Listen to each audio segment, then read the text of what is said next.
Hello दोस्तों, RPS मिसरोलिया में आपका स्वागत है। दोस्तों, आज हम क्लास 10th के चैप्टर नंबर फर्स्ट यानी वास्तविक संख्या के बारे में चर्चा करेंगे। दोस्तों, संख्या आप बहुत सारे देखे होंगे और बहुत सारे संख्या के बारे में जानते होंगे। जैसे आप जानते होंगे कि √2, √3, 2√5 और 2√7, 0, 1, 2, 2/5, 2/7, √−1, √−2, 0.1, 0.0001, 0.000001। दोस्तों, इन सारी संख्या अलग अलग प्रकार की संख्याएं हैं। इन सारी संख्या के सम्मिलित रूप को हम सम्मिश्र संख्या कहते हैं। सम्मिश्र संख्या यानी कॉम्प्लेक्स नंबर। दोस्तों, कॉम्प्लेक्स नंबर के बारे में हम क्लास 11th में पढ़ते हैं। कॉम्प्लेक्स नंबर दो प्रकार की होती हैं। पहला वास्तविक संख्या जो मैट्रिक के पहला चैप्टर है, और दूसरा अवास्तविक संख्या जो क्लास 11th में पढ़ते हैं। तो वास्तविक संख्या किसे कहते हैं? वास्तविक संख्या परिमेय और अपरिमेय संख्या के सम्मिलित रूप को हम वास्तविक संख्या कहते हैं। दोस्तों, जिस प्रकार हम पानी और चीनी को मिलाते हैं तो शरबत बन जाता है, उसी प्रकार परिमेय और अपरिमेय संख्या को जब हम मिलाते हैं तो वास्तविक संख्या का निर्माण होता है। दूसरे शब्दों में, वैसी संख्या को वास्तविक संख्या कहते हैं जिसका वर्ग एक धनात्मक संख्या प्राप्त होता है। दोस्तों, परिमेय संख्या के बारे में जानते हैं। परिमेय संख्या वैसी संख्या को परिमेय संख्या हम लोग कहते हैं जिसे हम P/Q के रूप में लिखते हैं या जो P/Q के रूप में रहता है। दूसरा अपरिमेय संख्या। अपरिमेय संख्या हम उसे बोलते हैं जिसे P/Q के रूप में नहीं लिखा जाता है। जैसे √2, √3, 2√5, 2√3, ये सारी संख्याएं अपरिमेय संख्याएं होती हैं। ये सारी संख्याएं अपरिमेय संख्याएं होती हैं और 0, 1, 2, 2/5, 2/7, 0.1, 0.0001, 0.000001 ये सारी संख्याएं परिमेय संख्या होती हैं। दोस्तों, √−1, √−2 ये संख्याएं अवास्तविक संख्याएं होती हैं। इसकी चर्चा क्लास 10 में नहीं की गई है। दोस्तों, अब हम परिमेय संख्या के बारे में डिटेल से समझेंगे। दोस्तों, अपरिमेय संख्या यहाँ से अनाथ रह गया, लेकिन परिमेय संख्या के बहुत सारे पुत्र जन्म ले लिए। जैसे पहले आते हैं प्राकृतिक संख्याएं। दोस्तों, गिनती की संख्या को हम प्राकृतिक संख्या कहते हैं। ये 1 से शुरुआत होती है, इसीलिए सबसे छोटी प्राकृतिक संख्या 1 होती है। उसके बाद पूर्ण संख्याएं।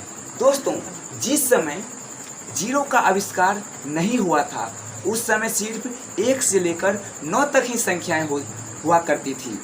दोस्तों, जब 0 का आविष्कार हो गया, 0 का आविष्कार आर्यभट्ट ने किए थे, उस समय से इस संसार को गिनती की ज्ञान प्राप्त हुई। दोस्तों, जिस समय शून्य का आविष्कार हुआ उसी समय पूर्ण संख्या का निर्माण हो गया। सबसे छोटी पूर्ण संख्या 0 है। दोस्तों, उसके बाद हम पूर्णांक संख्या के बारे में जानते हैं। पूर्णांक संख्याएं पूर्ण संख्या की समूह में ऋणात्मक संख्या मिलाने से पूर्णांक संख्या का निर्माण होता है। पूर्णांक संख्याएं 3 प्रकार की होती हैं। पहला धनात्मक पूर्णांक, दूसरा ऋणात्मक पूर्णांक और तीसरा शून्य पूर्णांक। शून्य न तो धनात्मक है और न ही ऋणात्मक। उसके बाद दोस्तों हम चलते हैं सम संख्या। दोस्तों, सम संख्या वैसी संख्या को सम संख्या कहते हैं जिसमें 2 से पूरा भाग लग जाए, या 2m रूप वाली संख्या को सम संख्या कहते हैं। यहाँ ये डिपेंड करता है कि आप m का मान क्या रखते हैं। दोस्तों, अगर हम m का मान प्राकृतिक संख्या रखते हैं तो सबसे छोटी सम संख्या 2 होती है। यदि हम सब m का मान पूर्ण संख्या रखते हैं तो सबसे छोटी सम संख्या 0 होती है। अगर हम m का मान पूर्णांक संख्या रखते हैं तो हमें सबसे छोटी सम संख्या प्राप्त नहीं कर सकते हैं। अब हम विषम संख्या के बारे में अध्ययन करते हैं। विषम संख्या यानी सम संख्या में एक जोड़ने या सम संख्या में एक घटाने के पश्चात हमें विषम संख्या प्राप्त होती है। जैसे 2 एक सम संख्या है। अगर हम इसमें एक घटाते हैं तो हमें 1 प्राप्त होता है, यानी एक विषम संख्या है। या 4 जो कि सम संख्या है और इसमें हम 1 जोड़ेंगे, 1 जोड़ने पे हमें प्राप्त होता है 5 जो कि विषम संख्या है। इस प्रकार हम सम संख्या और विषम संख्या के बारे में जान गए कि सम संख्या में 1 जोड़ने पे विषम संख्या प्राप्त होता है या सम संख्या में 1 घटाने पे हमें विषम संख्या प्राप्त होता है। उसके बाद हम अभाज्य संख्या या इसी को रूट संख्या के नाम से जाना जाता है। दोस्तों, अभाज्य संख्या वैसी संख्या को अभाज्य संख्या कहते हैं जिसमें 1 और स्वयं से भाग लगता है।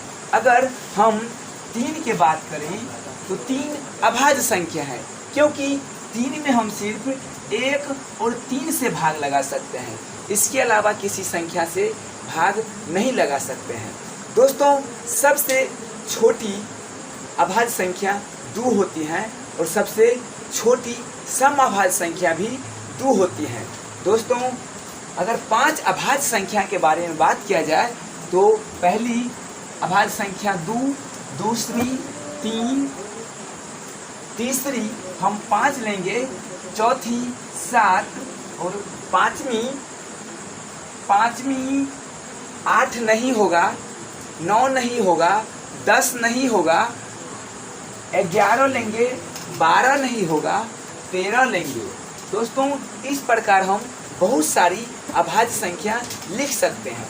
उसके बाद हम भाज्य या यौगिक संख्या के बारे में चर्चा करते हैं। दोस्तों, भाज्य या यौगिक संख्या वैसी संख्या को भाज्य या यौगिक संख्या बोला जाता है जिसमें हम एक स्वयं और किसी अन्य संख्या से भाग लगाते हैं। अगर हम 4 के देखें तो इसमें 1 से भाग लगेगा, 2 से भाग लगेगा और 4 से भाग लगेगा। इसमें 1 और अपने आप से भाग तो लगा, लेकिन किसी अन्य संख्या से भी भाग लग गया जो है 2। अतः 4 एक भाज्य संख्या है।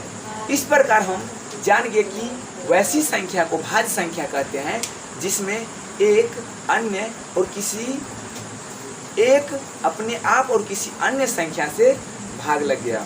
दोस्तों, उसके बाद हम सहअभाज्य संख्या के बारे में कहते हैं। दोस्तों, सहअभाज्य संख्या में हम 2 संख्या के बारे में चर्चा करेंगे। दोस्तों, वैसी 2 संख्या को सहअभाज्य संख्या कहा जाता है जिसके बीच का मौसो 1 होना चाहिए। अगर हम 1 और 3 के बारे में बात करें तो इसके बीच का मौसो हमें ज्ञात करना पड़ेगा। अगर हम 1 से 3 में मौसो निकालते हैं, 1 तिया 3, ये कट गया, अर्थात 1 और 3 के बीच का मौसो 1 है। अतः 1 और 3 सहअभाज्य संख्या है। इसी प्रकार हम 2 और 5 के बीच देखते हैं मौसो निकाल के। 2 से हम 5, 2 दूनी 4, 1 दूना 2, ये कट गया।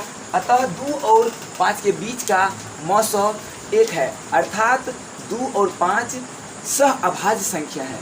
दोस्तों, आज हम सम्मिश्र संख्या से स्टार्ट करके वास्तविक संख्या, अवास्तविक संख्या, परिमेय संख्या अपरिमेय संख्या, परिमेय संख्या के पुत्र, प्राकृतिक संख्या, पूर्ण संख्या, पूर्णांक संख्या, सम संख्या, विषम संख्या, भाज्य या ऋण संख्या, यौगिक संख्या या भाज्य संख्या, सह अभाज्य संख्या इत्यादि के बारे में चर्चा किए हैं।